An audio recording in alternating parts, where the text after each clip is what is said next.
G'ofurov klinikasida yangilik qilishibdi. Aka, sog'lig'ingiz yaxshimi? Rahmat aka, salomat yaxshimisiz? Endi nima shikoyat bilan keluvdingiz? Shu grija bilan kelgandim aka. O'zgarishlar qanday? O'zgarishlar mana 3-muolajani olyapman.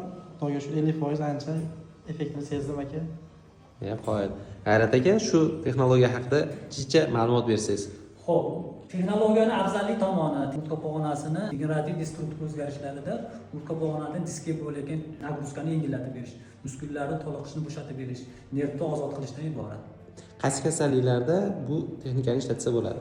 O'tka pog'onasini grija diski kasalligida, osteoxondroz kasalliklarida, spondilolistez, osteoxondroz kasalliklarida, protruzia kasalliklarida samaradorligi yaxshi bo'ladi. Bu lecheniyani qancha olsa effekt bilinadi? Xo'p, bu lecheniyani eng kami fiziolecheniya bilan hamkorlikda olib boriladi.